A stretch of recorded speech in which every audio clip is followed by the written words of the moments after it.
Hello, Marion. Hello, Kelly and Evelyn and A Giggles. And then there was a flurry of names, and I didn't get to see everybody. So welcome all. If you're new, welcome. It's lovely to have you. I'm Gildart Jackson, and this is Fireside Reading, where every day at 5 Pacific, I sit in front of the fire and I read a little bit of a book, and then over the course of however many readings it takes, we end up reading the book. And we started at the start of the pandemic 2 years ago, and now we've read something like 22 books, and we're going strong. We're in the middle of The Woman in White by Wilkie, a book that I was very excited to bring here because I'd never read it before. And it is great. It is a lot of fun. I especially love that it is told from the perspective of various players in the drama, and it is collected by Walter Hartwright. So luckily, we're going to meet Walter Hartwright again. He's the young man who falls in love with the beautiful Laura Fairley. But we haven't seen him for a while because his love was dashed and he went off on a ship to, I think, Central America to be the artist who probably makes sketches of botanical flora and fauna. But the suggestion is that he has returned because he's the one that put this book together.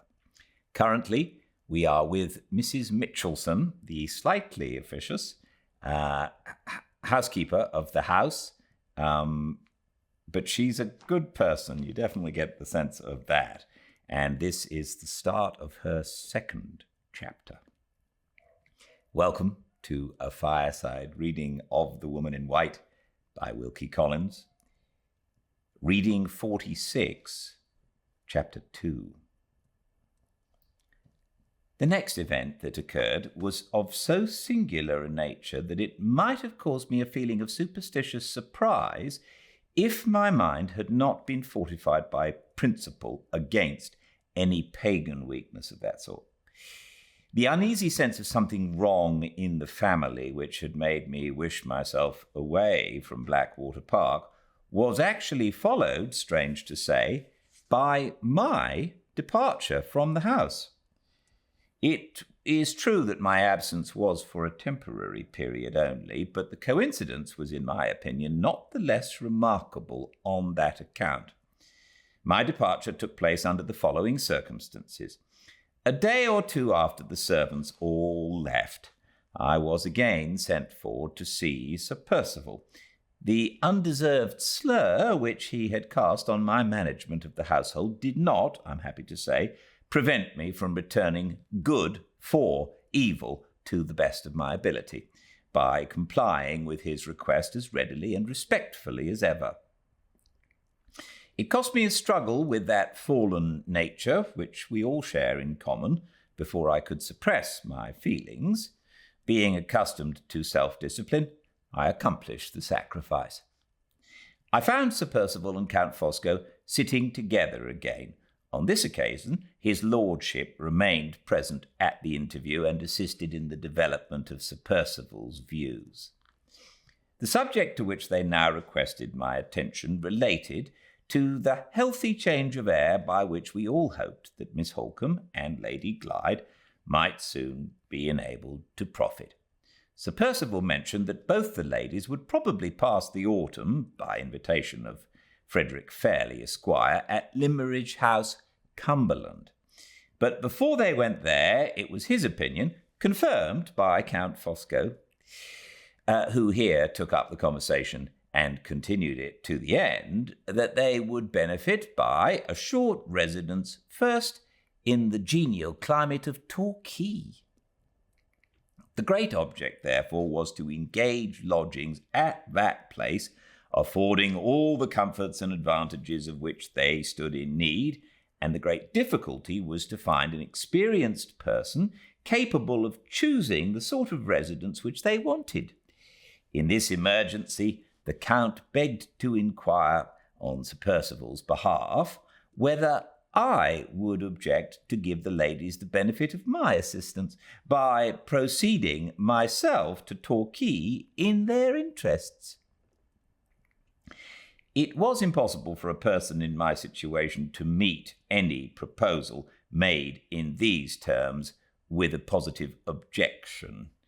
I could only venture to represent the serious inconvenience of my leaving Blackwater Park in the extraordinary absence of all the indoor servants, with the one exception of Margaret Porcher.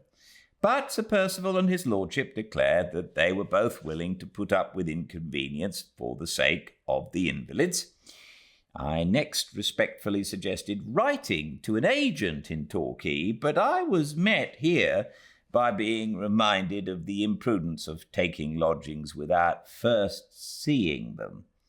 I was also informed that the Countess, who would otherwise have gone to Devonshire herself, could not, in Lady Glyde's present condition, leave her niece, and that Sir Percival and the Count had business to transact together which would oblige them to remain at Blackwater Park. In short, it was clearly shown me that if I did not undertake the errand, no one else could be trusted with it. Under these circumstances, I could only inform Sir Percival that my services were at the disposal of Miss Holcombe and Lady Glyde. It was thereupon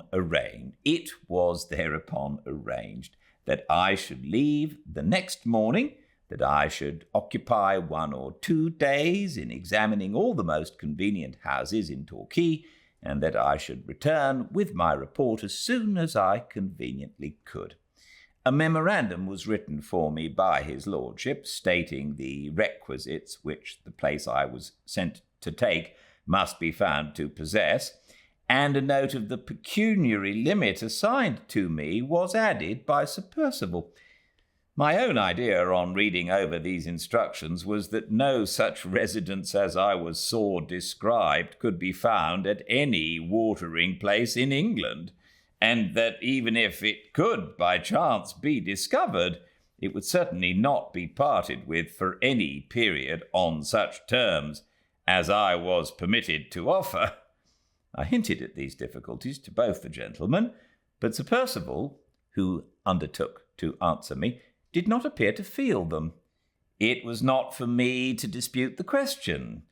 I said no more, but I felt a very strong conviction that the business on which I was sent away was so beset by difficulties that my errand was almost hopeless at starting. Before I left, I took care to satisfy myself that Miss Holcombe was going on favourably. There was a painful expression of anxiety in her face, which made me fear that her mind, on first recovering itself, was not at ease. But she was certainly strengthening more rapidly than I could have ventured to anticipate, and she was able to send kind messages to Lady Glyde, saying that she was fast getting well, and entreating her ladyship not to exert herself again too soon. I left her in charge of Mrs. Rubel, who was still as quietly independent of everyone else in the house as ever. When I knocked at Lady Glyde's door before going away, I was told that she was still sadly weak and depressed, my informant being the Countess, who was then keeping her company in her room. Sir Percival and the Count were walking on the road to the lodge, as I was driven by in the chaise. I bowed to them and quitted the house, with not a living soul left in the servants' offices, but Margaret Porcher. Everyone must feel what I have felt myself since that time, that these circumstances were more than unusual. They were almost suspicious. Let me, however, say again that it was impossible for me in my dependent position to act otherwise than I did. The result of my errand at Torquay was exactly what I had foreseen. No such lodgings as I was instructed to take could be found in the whole place, and the terms I was permitted to give were much too low for the purpose, even if I had been able to discover what I wanted. I accordingly returned to Blackwater Park and informed Sir Percival, who met me at the door, that my journey had been taken in vain. He seemed too much occupied with some other subject to care about the failure of my errand, and his first words informed me that even in the short time of my absence, another remarkable change had taken place in the house. The Count and Countess Fosco had left Blackwater Park for their new residence in St. John's Wood. I was not made aware of the motive for this sudden departure. I was only told that the Count had been very particular in leaving his kind compliments to me. When I ventured on asking Sir Percival whether Lady Glyde had anyone to attend to her comforts in the absence of the Countess, he replied that she had Margaret Porcher to wait on her, and he added that a woman from the village had been sent for to do the work downstairs. The answer really shocked me. There was such a glaring impropriety in permitting an under-housemaid to fill the place of confidential attendant on Lady Glyde. I went upstairs at once and met Margaret on the bedroom landing. Her services had not been required, naturally enough, her mistress having sufficiently recovered that morning to be able to leave her bed. I asked next about Miss Holcombe, but I was answered in a slouching, sulky way which left me no wiser than I was before. I did not choose to repeat the question and perhaps provoke an impertinent reply. It was in every respect more becoming to a person in my position to present myself immediately in Lady Glyde's room. I found that her ladyship had certainly gained in health during the last few days. Although still sadly weak and nervous, she was able to get up without assistance and to walk slowly about her room, feeling no worse effect from the exertion than a slight sensation of fatigue. She had been made a little anxious that morning about Miss Holcombe, through having received no news of her from anyone. I thought this seemed to imply a blamable want of attention on the part of Mrs. Rubell, but I said nothing and remained with Lady Glyde to assist her to dress. When she was ready, we both left the room together to go to Miss Holcombe. We were stopped in the passage by the appearance of Sir Percival. He looked as if he'd been purposely waiting there to see us. "Where are you going?" he said to Lady Glyde. "To Marian's room," she answered. "It may spare you a disappointment," remarked Sir Percival, "if I tell you at once that you will not find her there." "Not find her there?" "No, she left the house yesterday morning with Fosco and his wife." Lady Glyde was not strong enough to bear the surprise of this extraordinary statement. She turned fearfully pale and leaned back against the wall, looking at her husband in dead silence. I was so astonished myself that I hardly knew what to say. I asked Sir Percival if he really meant that Miss Holcombe had left Blackwater Park. "I certainly mean it," he answered. "In her state, Sir Percival? Without mentioning her intentions to Lady Glyde?" Before he could reply, her ladyship recovered herself a little and spoke. "Impossible!" she cried out, in a loud, frightened manner, taking a step or two forward from the wall. "Where was the doctor? Where was Mr. Dawson when Marian went away?" "Mr. Dawson wasn't wanted and wasn't here," said Sir Percival. "He left of his own accord, which is enough of itself to show that she was strong enough to travel. How you stare! If you don't believe she's gone, look for yourself. Open her room door, and all the other room doors, if you like." She took him at his word, and I followed her. There was no one in Miss Holcombe's room but Margaret Porcher, who was busy setting it to rights. There was no one in the spare rooms or the dressing rooms when we looked into them afterwards. Sir Percival still waited for us in the passage. As we were leaving the last room that we had examined, Lady Glyde whispered, "Don't go, Mrs. Mitchelson. Don't leave me, for God's sake." Before I could say anything in return, she was out again in the passage, speaking to her husband. "What does it mean, Sir Percival? I insist. I beg and pray you will tell me what it means." "It means," he answered, "that Miss Holcombe was strong enough yesterday morning to sit up and be dressed, and that she insisted on taking advantage of Fosco's going to London to go there too." "To London?" "Yes, on her way to Limmeridge." Lady Glyde turned and appealed to me. "You saw Miss Holcombe last," she said. "Tell me plainly, Mrs. Mitchelson, did you think she looked fit to travel?" "Not in my opinion, your ladyship." Sir Percival, on his side, instantly turned and appealed to me also. "Before you went away," he said, "did you or did you not tell the nurse that Miss Holcombe looked much stronger and better?" "I certainly made the remark, Sir Percival." He addressed her ladyship again the moment I offered that reply. "Set one of Mrs. Mitchelson's opinions fairly against the other," he said, "and try to be reasonable about a perfectly plain matter. If she had not been well enough to be moved, do you think we should any of us have risked letting her go?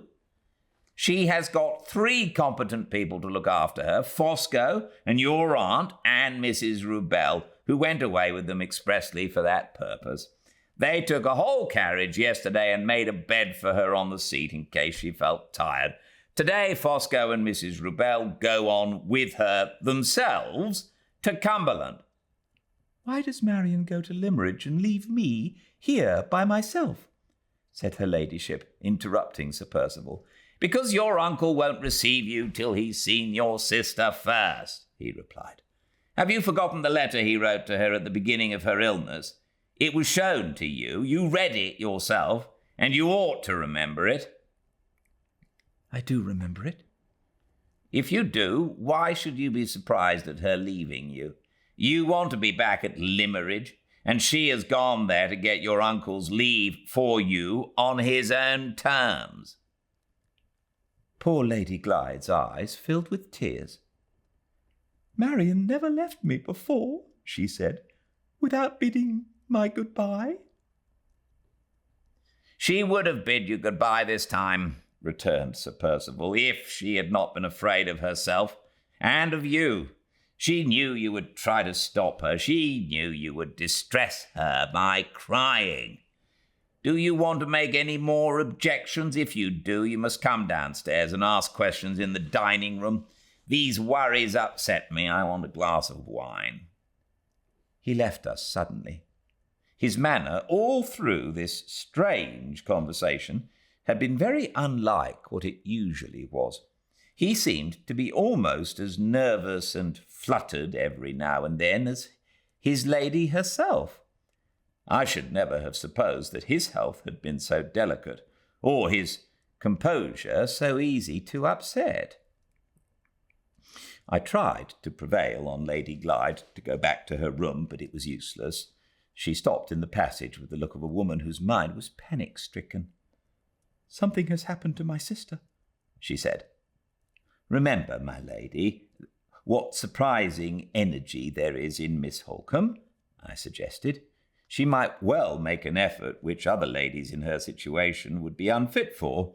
I hope and believe there is nothing wrong. I do indeed." "I must follow Marion," said her ladyship with the same panic-stricken look. "I must go where she has gone. I must see that she is alive and well with my own eyes. Come down with me to Sir Percival." I hesitated, fearing that my presence might be considered an intrusion. I attempted to represent this to her ladyship, but she was deaf to me. She held my arm fast enough to force me to go downstairs with her, and she still clung to me with all the little strength she had at the moment when I opened the dining-room door. Sir Percival was sitting at the table with a decanter of wine before him. He raised the glass to his lips as we went in and drained it at a draught. Seeing that he looked at me angrily when he put it down again, I attempted to make some apology for my accidental presence in the room. Do you suppose there are any secrets going on here? He broke out suddenly. There are none. There is nothing underhand, nothing kept from you or from anyone. After speaking those strange words loudly and sternly, he filled himself another glass of wine and asked Lady Glyde what she wanted of him. "If my sister is fit to travel, I am fit to travel," said her ladyship with more firmness than she had yet shown. "I come to beg you will make allowances for my anxiety about Marian and let me follow her at once by the afternoon train." "You must wait till tomorrow," replied Sir Percival, "and then if you don't hear to the contrary, you can go. I don't suppose you're likely to hear to the contrary, so I shall write to Fosco by tonight's post." He said those last words, holding his glass up to the light and looking at the wine in it instead of at Lady Glyde. Indeed, he never once looked at her throughout the conversation. Such a singular want of good breeding in a gentleman of his rank impressed me, I own, very painfully. "Why should you write to Count Fosco?" she asked in extreme surprise. "To tell him to expect you by the midday train," said Sir Percival. "He will meet you at the station when you get to London and take you on to sleep at your aunt's in St. John's Wood." Lady Glyde's hand began to tremble violently around my arm. Why, I could not imagine. "There is no necessity for Count Fosco to meet me," she said. "I would rather not stay in London to sleep." "You must. You can't take the whole journey to Cumberland in one day. You must rest a night in London, and I don't choose you to go by yourself to an hotel. Fosco made the offer to your uncle to give you house room on the way down, and your uncle has accepted it. Here is a letter from him addressed to yourself. I ought to have sent it up this morning, but I forgot. Read it and see what Mr. Fairley himself says to you." Lady Glyde looked at the letter for a moment and then placed it in my hands. "Read it," she said faintly. "I don't know what is the matter with me. I can't read it myself." It was a note of only 4 lines, so short and so careless that it quite struck me. If I remember correctly, it contained no more than these words: "Dearest Laura, please come whenever you like. Break the journey by sleeping at your aunt's house. Grieved to hear of dear Marian's illness. Affectionately yours, Frederick Fairley."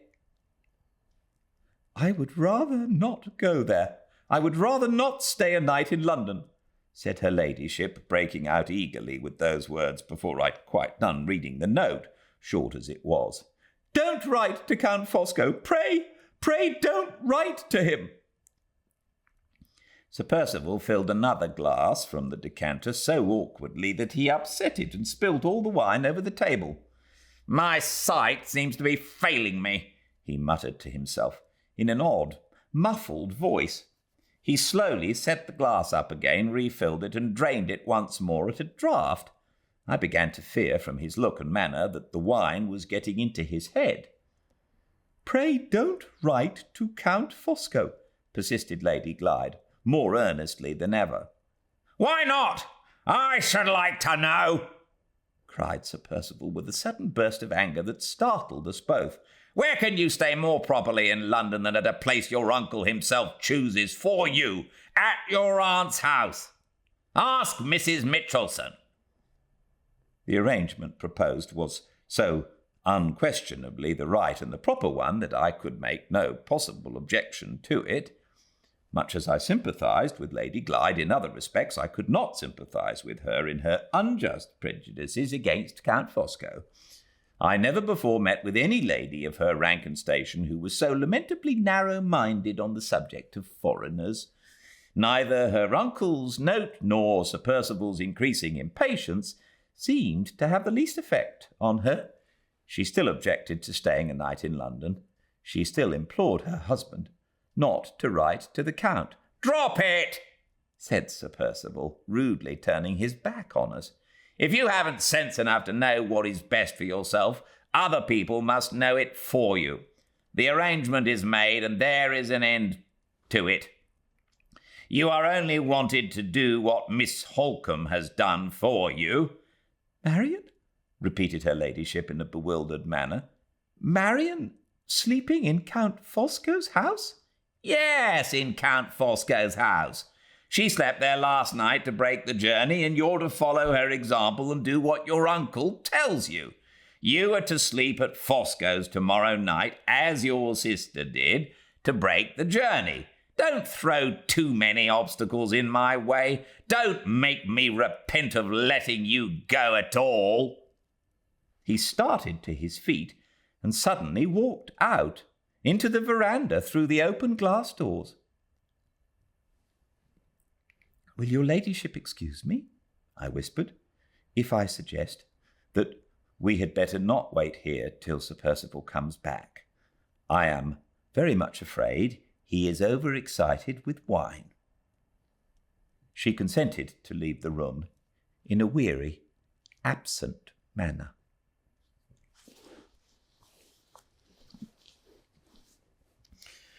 Oh, none of this seems very good to me, but we will find out tomorrow. We read tomorrow, and then we have 3 days off. So I look forward to seeing you all tomorrow, same time and place, 5 Pacific, at Fireside Reading on Instagram. And until then, everyone, please stay very, very well. Good night.